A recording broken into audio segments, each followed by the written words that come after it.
Donnez le choix aux jeunes. Faciliter leur insertion professionnelle, telles sont les ambitions du gouvernement ivoirien en développant l'enseignement technique et professionnel. Comment on-t-on dans une école de formation professionnelle ou technique? Qu'est-ce qu'on y apprend et pour quel débouché?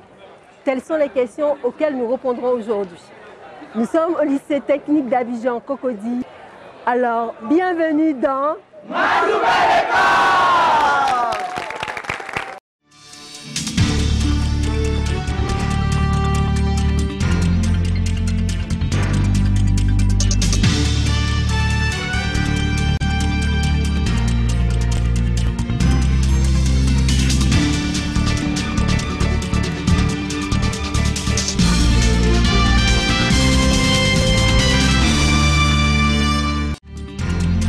Au sommaire de cette émission, la formation professionnelle, une formation concrète pour un vrai travail.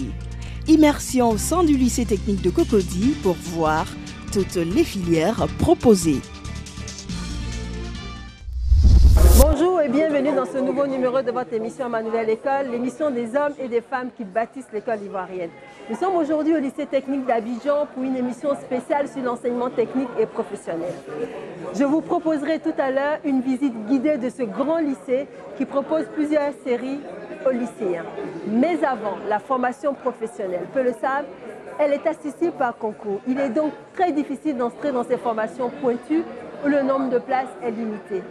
Mais une fois la porte franchie, les débouchés sont presque assurés. Reportage au centre multisectoriel Mohamed VI de Yopougon, où les élèves appelés stagiaires s'épanouissent aux côtés des professeurs dans l'apprentissage de leur métier. L'apprentissage des métiers facilite l'insertion professionnelle des jeunes diplômés. C'est fort de ce constat que l'État de Côte d'Ivoire a mis l'accent sur la formation professionnelle depuis plusieurs années. Une partie de la coopération bilatérale internationale y est dédiée. Le centre de formation multisectoriel Mohamed VI de Yopougon en est une parfaite illustration. Infrastructures modernes, personnel qualifié, équipements de dernière génération font de ce centre de formation multisectoriel, ouvert il y a seulement 2 ans, un véritable hub pour la formation professionnelle de jeunes gens des deux sexes à des métiers d'avenir, car un gros déficit de main-d'œuvre qualifiée. Monsieur Traoré, directeur du centre, nous ouvre les portes de l'établissement. Cet établissement est pratiquement le dernier né des établissements de formation professionnelle. Il est donc le fruit de la coopération entre notre pays, la Côte d'Ivoire, et le Royaume du Maroc. C'est donc de Sa Majesté à notre pays. Cet établissement a été ouvert seulement en 2017 et précisément inauguré le 27 novembre 2017 et nous avons immédiatement commencé donc avec la première promotion. Et donc c'est un établissement à 2 pôles de formation, le pôle hôtellerie, tourisme et restauration et le pôle bâtiments et travaux publics. Et déjà dans sa 2e année, nous avons 12 filières de formation ouvertes avec un total de 448 élèves donc attendus à cette rentrée.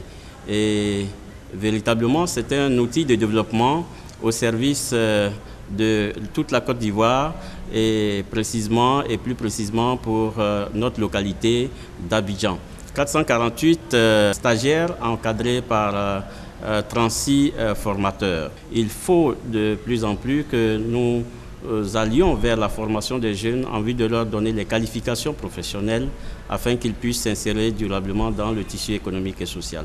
De sa présentation, l'on comprend qu'il existe au sein de l'établissement de grands pôles composés de plusieurs ateliers. Le pôle hôtellerie, tourisme, restauration qui comprend les ateliers de cuisine professionnelle, de pâtisserie, boulangerie, de réception d'hôtel, de restaurant d'employés d'hôtel et de tourisme hôtellerie.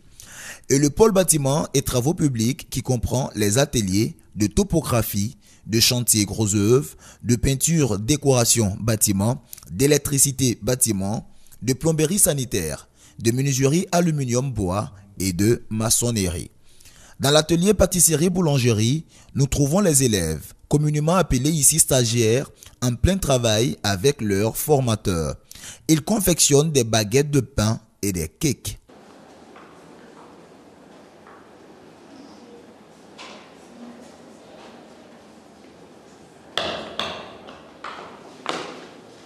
Seconde escale dans l'atelier de cuisine. Ici, le formateur et ses stagiaires s'affairent à la cuisson d'un menu.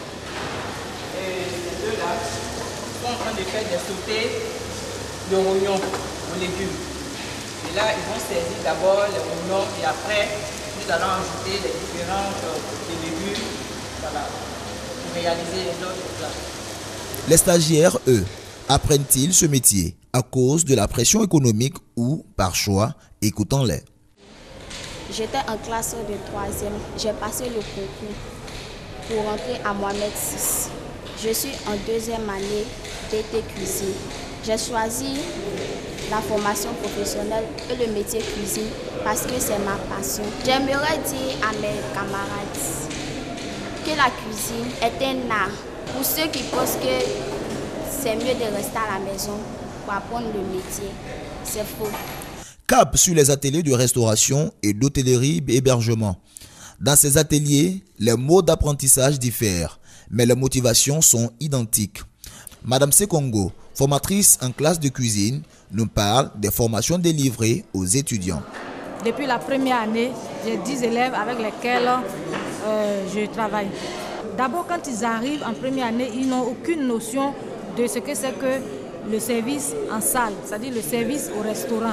Donc je leur apprends, d'abord je leur donne des notions théoriques et puis ensuite nous rentrons dans les séances pratiques.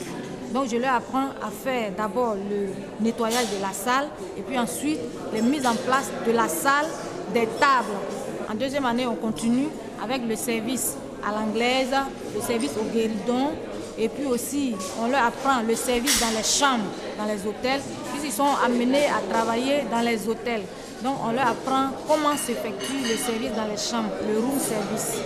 Ils peuvent travailler au restaurant, au bar, au banquet. Ils peuvent travailler dans tous ces différents services-là, dans un hôtel. Je dis aux personnes qui sont réticentes par rapport à ce métier-là que c'est un métier noble. C'est un métier noble et il est porteur. Il nourrit son homme. Parce que quand on voit les jeunes servis, on dit bon ça tout le monde peut le faire. Hein. Je prends mon parent au village et puis il fait le service. On se dit que tout le monde peut le faire. Alors qu'il y a des notions, il y a des techniques à apprendre pour être professionnel et avancer dans ce métier. Et qu'en est-il du pôle BTP? Ici, c'est l'atelier des chantiers gros œuvres. Jules est formateur génie civil avec ses stagiaires. L'étudiante Aou Rachel explique ce qui l'a motivé à opter pour cette formation professionnelle. J'ai choisi la formation professionnelle parce que dans l'enseignement général, quand tu finis, après le bac, tu dois aller à l'université, faire des années et puis après ça, passer des concours. Après les 3 ans de formation, tu peux devenir technicienne pour construire les maisons, être chef de chantier. Avant d'entrer en atelier de plomberie sanitaire, le chef des ateliers tient à nous montrer les équipements de pointe acquis par le centre pour l'implantation d'un nouvel atelier, celui des géomètres et topographes. Ici, on a une station totale qui va nous permettre de déterminer les différents niveaux, faire des états des lieux, faire des lotissements. Et cet appareil est tellement performant, il nous donne des distances, des altitudes, les angles en même temps. Donc ici, cet appareil qui est là, lui c'est celui de la dernière génération. Ici, il est très performant. C'est un robot. À lui seul, il peut déterminer les différents dessins, les points de niveau. Quand on stationne l'appareil, tu as tous les détails qui apparaissent sur l'écran. Donc voilà, ici c'est un niveau de chantier, un niveau numérique. Là aussi c'est un niveau numérique, niveau de chantier. Et puis on a beaucoup d'accessoires. Ici les talkie-walkie. Donc ce matériel va nous permettre de former des géomètres topographes. En atelier de plomberie sanitaire, là encore les étudiants s'affairent à la fabrication et à l'assemblage de tubes. Je me suis dit ici on apprend un métier. Donc si je dis que moi je veux être autonome, je veux être indépendante, je choisis l'école professionnelle. Fin de la visite avec l'atelier de maçonnerie où le formateur, M. Ouattara, accompagné de ses 19 stagiaires, est en exercice pratique de révision sur la construction des murs. Il faudrait que la bulle soit centrée. Voilà. Ces stagiaires que vous voyez en train de monter ces murs-là, sont là depuis l'année passée. Ils sont en deuxième année et que, comme nous venons de commencer, ça c'est un ouvrage de révision. Un ouvrage qu'on a eu à faire l'année passée. Et comme nous venons de commencer, il fallait commencer par là. Pour quand même avoir un peu les habiletés passées pour pouvoir continuer dans les ouvrages futurs.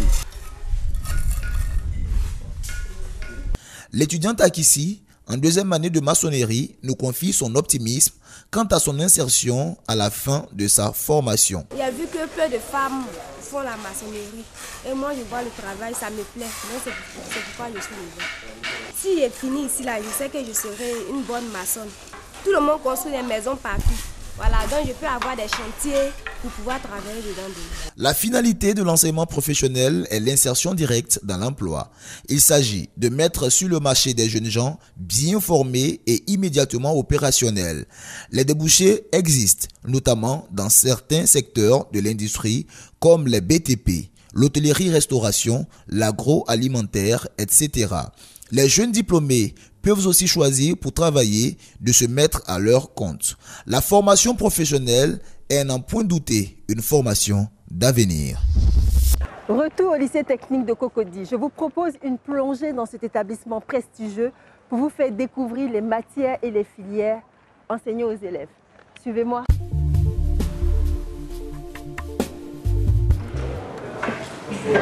Donc, on rentre dans une salle de TD. Les élèves sont en train de... C'est une filière électronique visiblement. Bonjour. Bonjour les élèves. Waouh, vous êtes des électroniciens ou les électro... Comment on dit? Des électroniciens. Bonjour monsieur le professeur. Bonjour. Donc, c'est ça. Là, quand je l'enlève, tu vois que ça n'agit pas. Là, c'est le fil d'iPhone. C'est cette masse-là. Quand tu vas mettre la masse, tu vas voir que la distorsion se trouve là, ça va bien sortir. Monsieur le professeur, c'est quelle série? C'est la série F2. La série F2. Et quelle matière vous êtes en train d'enseigner maintenant? Les TP mesures. Et ça consiste en quoi? Ça consiste à réaliser des montages, des petits montages, d'essais, et à visualiser ces montages-là, des signaux. Par exemple, ce cours que nous sommes en train de faire, c'est un cours d'amplification. Pour ceux qui ne sont pas techniciens, je vais prendre l'exemple de la radio. Vous augmentez le volume de votre radio. Mais le composant qui est à l'intérieur qui permet d'augmenter le volume s'appelle un transistor. D'accord. Donc c'est ça qu'ils sont en train d'essayer pour voir comment on peut amplifier. Donc vous, c'est le son. Mais nous, on appelle ça le signal. Donc là, c'est un cours pratique. Un cours pratique. Donc au final, cet élève, quand il va sortir, il va faire quoi? Il va réparer des radios ou plutôt il va concevoir des circuits? Non seulement il a les habiletés pour réparer, ça c'est sûr, c'est l'une des habiletés, mais ils sont beaucoup plus formés pour la conception. Quand ils vont finir le bac, ils vont faire soit un DUT ou un BTS, ou bien même peut continuer à l'université. Alors s'ils continuent sur le plan professionnel, ils vont devenir des ingénieurs informaticiens, des génies logiciels, ou bien ingénieurs de conception électronique, ou bien ingénieurs de réseau. Je vois que vous avez deux filles en plus. Alors les filles, comment ça se passe? Bien. Ça va? C'est quoi ton nom? Viviane. Viviane. Et pourquoi tu as choisi cette filière? Quand je suis arrivée ici, les professeurs m'ont dit que c'est pour les garçons, que les filles ne sont pas trop... Certains professeurs m'ont un peu découragée dans les autres matières. Maintenant, comme j'ai aimé la matière, j'étais orientée en F2, après la TM. Et puis, comme aussi mon but c'est d'être ingénieur en électronique. Donc je suis venue. Bravo. J'étais très heureuse de découvrir cette filière parce que je ne savais pas qu'il y avait une filière où on faisait comme ça de la pratique. C'est vrai que le lycée technique, c'est plutôt les filières économiques. Et là, je découvre vraiment qu'il y a du matériel, il y a de la pratique, mais surtout qu'il y a des filles qui sont matheuses aussi. Oui. Et puis, merci les élèves. Bon courage. À présent, nous allons nous rendre dans une autre partie du lycée où les élèves sont en apprentissage pour l'électromécanique. Donc, je ne sais pas très bien à quoi ça correspond. On va y aller et vous allez voir avec moi. A priori, il s'agit de travailler sur des machines.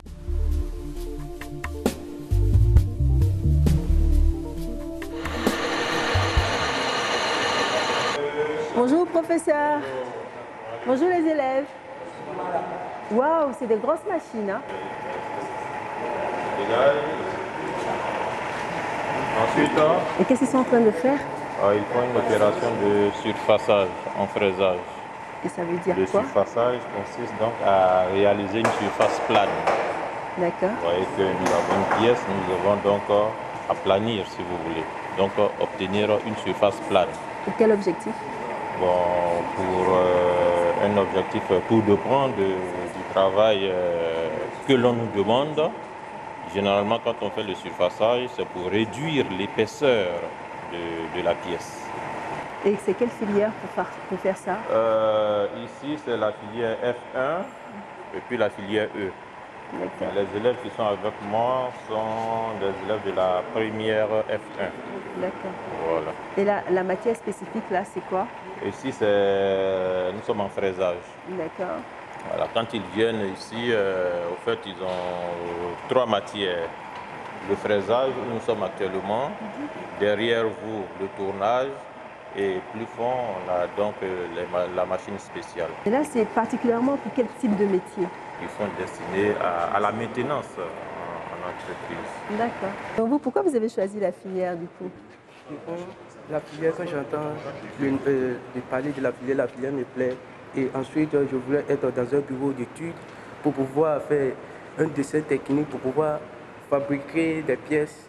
C'est vrai, il y a nos ancêtres et les ingénieurs, ils ont inventé, mais n'ont pas pu terminer le travail. Donc, ça a nous de continuer à inventer, à trouver des choses nouvelles pour pouvoir aider la population aussi. Mais en tout cas, merci. Hein. C'est très impressionnant de vous voir travailler sur ces grosses machines. Et puis, j'espère que dans 2 ou 3 ans, parce que je n'ai pas dit dans quelques années, on va revenir au lycée technique pour voir un peu des choses que les élèves auront créées et qu'on pourra utiliser dans la vie de tous les jours. Merci, monsieur le professeur. À présent, nous allons nous rendre dans l'atelier d'électrotechnique.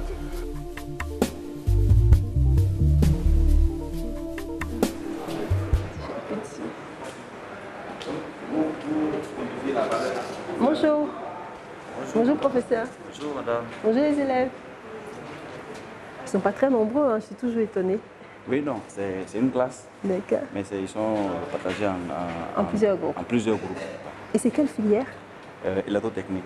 D'accord. Et ça consiste en quoi? L'électrotechnique, c'est d'abord le courant fort. Hein. D'accord. Voilà.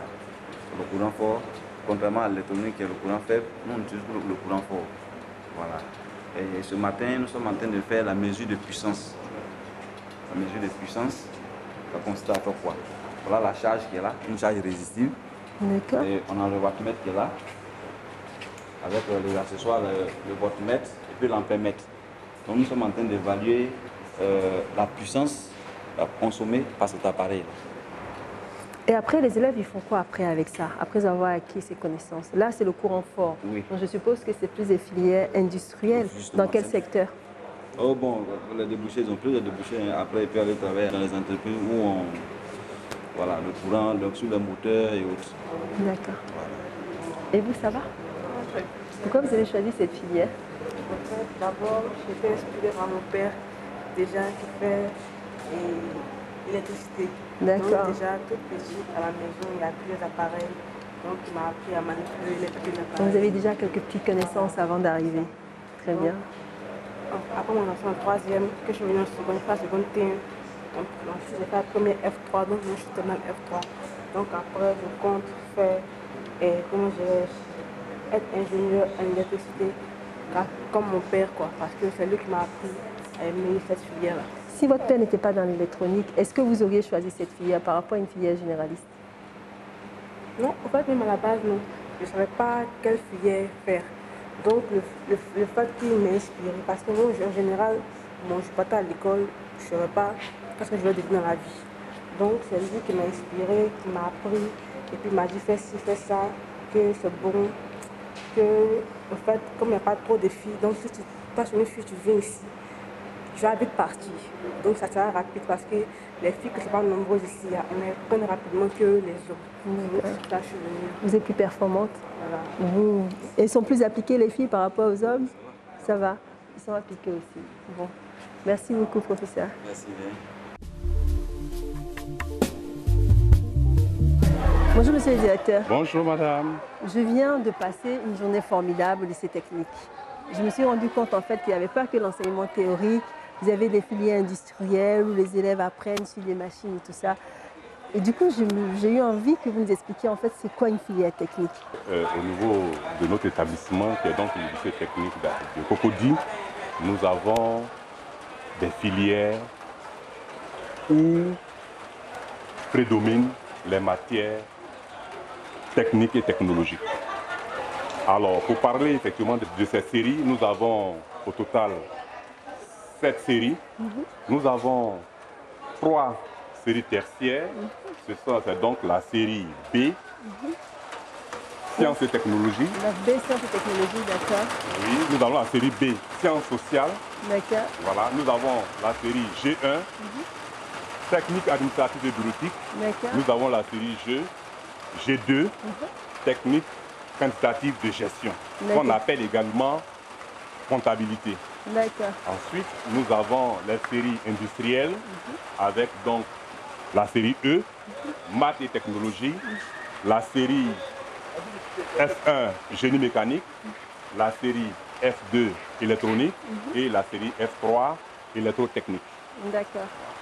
Alors chez nous, nous parlons de séries parce que ce sont nos formations débouchent sur des études post-baccalauréat. D'accord. Alors que lorsque vous allez, par exemple, à Mohamed VI, on parle de filières parce que là-bas, ce sont des formations professionnalisantes.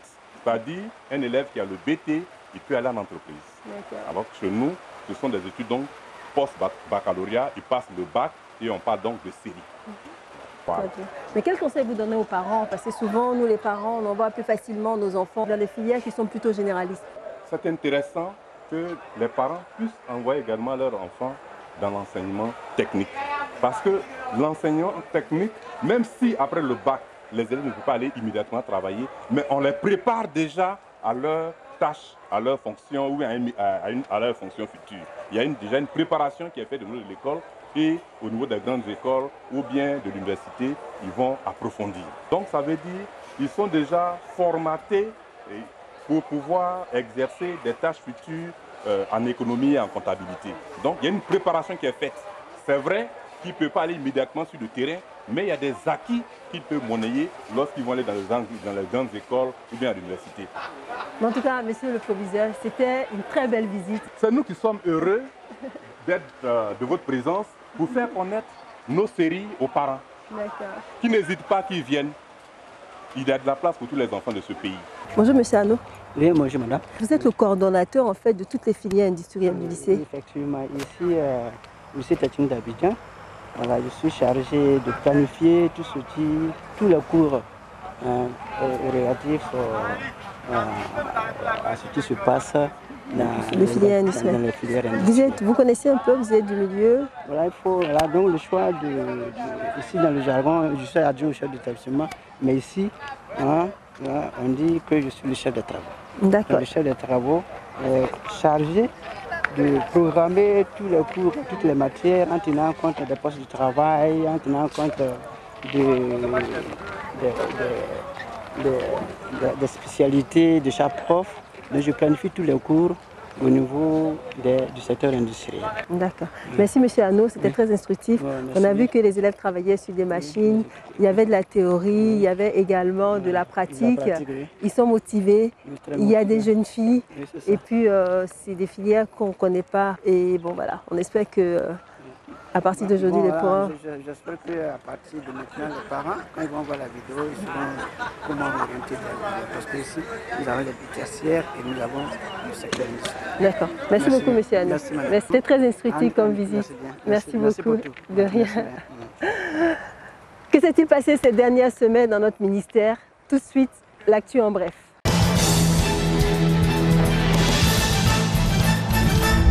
Le coup d'envoi de la 40e Coupe d'Afrique des champions de handball d'Abidjan a eu lieu le vendredi 19 octobre 2018 au Palais des Sports de Treichville sous la présidence effective de la ministre Kandia Camara, marraine de la cérémonie, et de son homologue de sport, Dan Opollin, représentant également le Premier ministre Amadou Gon Coulibaly.